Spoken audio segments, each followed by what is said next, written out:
औज़ुबिल्लाहिमिनश्शैतानिर्रजीम बिस्मिल्लाहिर्रहमानिर्रहीम। आप लोग देख रहे हैं मेरा यूट्यूब चैनल बायोलॉजिक ब्रेकडाउन। आज हम unit number 12 coordination and control के क्वेश्चन नंबर 1 के नेक्स्ट पार्ट को जो है वो हम देखेंगे कि उसमें क्या क्या डिफरेंसेस हमसे पूछे गए हैं।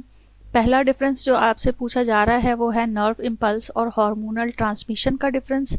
नर्व इम्पल्स और हार्मोनल ट्रांसमिशन में क्या क्या फ़र्क होता है ये आपसे पूछा गया है। तो information passes electric impulse along neurons, ऐसी इन्फॉर्मेशन, ऐसी मालूमात जो कि इलेक्ट्रिक इम्पल्स के ज़रिए से इलेक्ट्रिक इम्पल्सेस होती हैं, यानी ऐसे मैसेजेस जो कि इलेक्ट्रिकल इम्पल्सेस के तौर पर होते हैं और न्यूरॉन्स के ज़रिए से ट्रांसफ़र होते हैं, पास होते हैं, वो नर्व इम्पल्स होते हैं।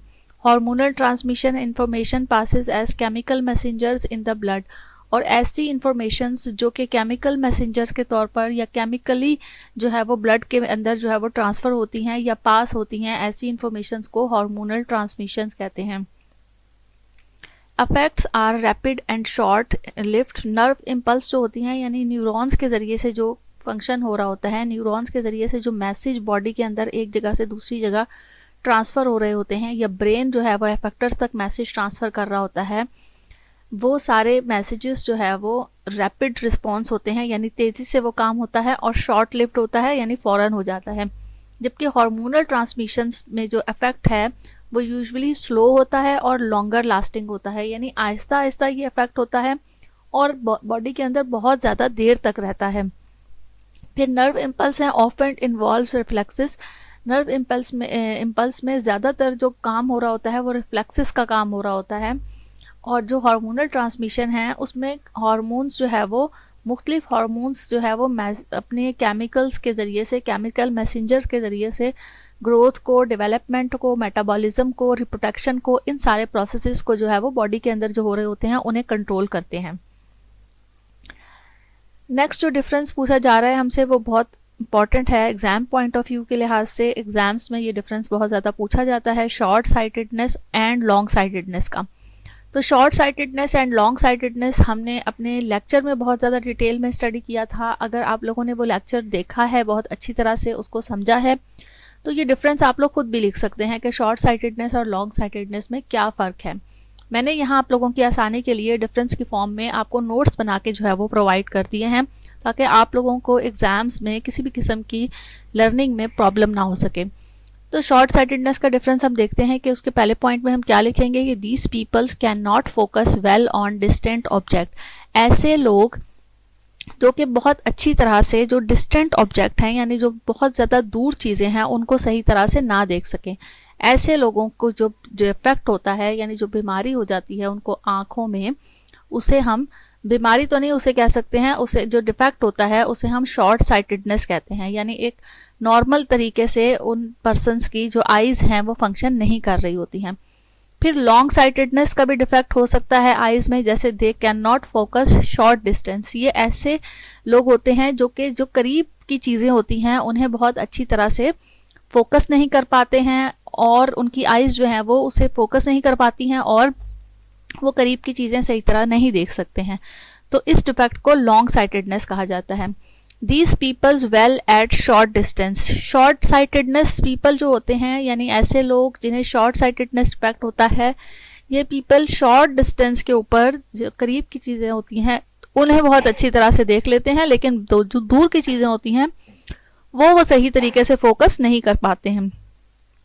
और जो लॉन्ग साइटेडनेस पीपल होते हैं वो डिस्टेंट ऑब्जेक्ट को नॉर्मली आराम से देख लेते हैं, यानी जो दूर चीज़ें मौजूद होती हैं वो उन्हें क्लियर नज़र आ जाती हैं।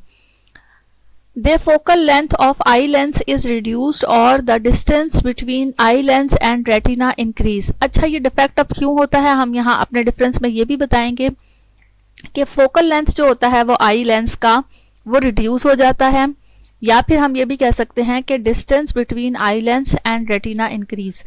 या तो हम ये भी लिख सकते हैं कि फोकल लेंथ जो है वो आई लेंस का जो फोकल लेंथ है वो कम हो जाता है, या फिर हम ये भी पॉइंट इसमें ऐड कर सकते हैं कि जो आई लेंस और रेटिना का डिस्टेंस है वो इंक्रीज हो जाता है, जिसकी वजह से ये शॉर्ट साइटेडनेस डिफेक्ट आईज में आ जाता है। फिर लॉन्ग साइटेडनेस में focal length of eye lens is increase, बिल्कुल उसके ऑपोजिट हो जाता है कि इसमें फोकल लेंथ, आई लेंस का जो फोकल लेंथ होता है वो इंक्रीज हो जाती है। और the distance between eye lens and retina decrease, या फिर हम ये भी लिख सकते हैं कि जो आई लेंस और रेटिना का डिस्टेंस है वो कम हो जाता है। तो अगर हम एक पॉइंट को लर्न कर लेंगे तो दूसरा हम उसके ऑपोजिटली खुद से भी राइट कर सकते हैं। नेक्स्ट पॉइंट हम ये लिखेंगे कि the image of distant object are formed before the retina, जो इमेज बनती है डिस्टेंट ऑब्जेक्ट की वो रेटिना से पहले बन जाती है, यानी रेटिना से आगे बनती है, रेटिना के ऊपर नहीं बनती है। जबकि लॉन्ग साइटेडनेस डिफेक्ट जो होता है उसमें the image of nearby objects are formed behind the retina.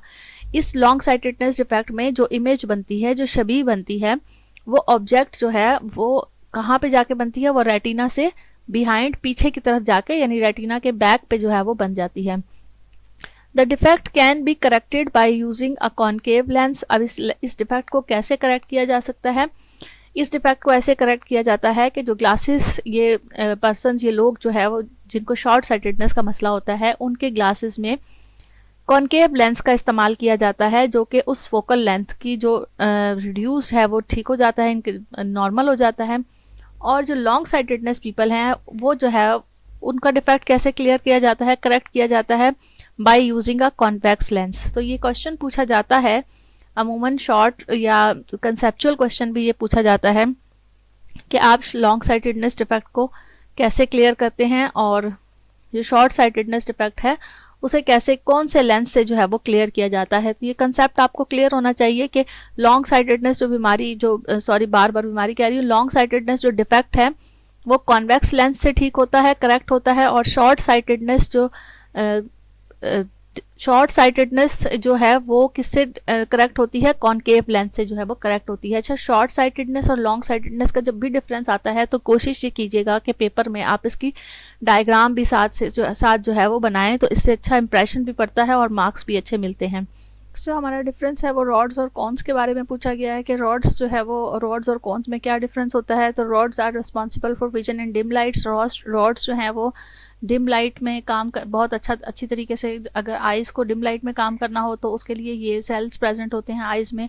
और कॉन्स जो है वो रिस्पॉन्सिबल होते हैं कलर विजन के लिए, जितने भी कलर वाला जो भी काम आइज़ देख रही होती हैं वो ये कॉन सेल्स जो है वो उसकी मदद से हो रहा होता है, और ये ब्राइट लाइट में बहुत अच्छा काम करते हैं। इसके साथ साथ the pigment present in the rods in rhodopsin, जो रॉड्स में पिगमेंट प्रेजेंट होते हैं वो रोडोप्सिन्स होते हैं, और जो पिगमेंट्स कोन्स में प्रेजेंट होते हैं वो फोटोप्सिन्स होते हैं।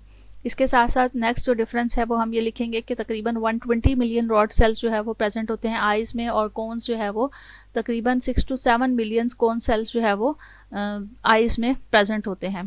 तो ये रॉड्स और कोन्स का डिफरेंस था। उम्मीद है आपको ये डिफरेंस अच्छी तरह से समझ में आ गए होंगे, और कोई अगर किसी किस्म का प्रॉब्लम आप लोगों को इन डिफरेंसेस में है, या फिर मेरे लेक्चर्स में आप लोगों को कोई चीज़ समझ में नहीं आई है, तो आप लोग ज़रूर कमेंट सेक्शन में पूछ लिया करें, ताकि नेक्स्ट लेक्चर में मैं उसे जो है वो आप लोगों के लिए मज़ीद आसान बना के पेश कर सकूं। Thank you so much. Allah हाफिज़।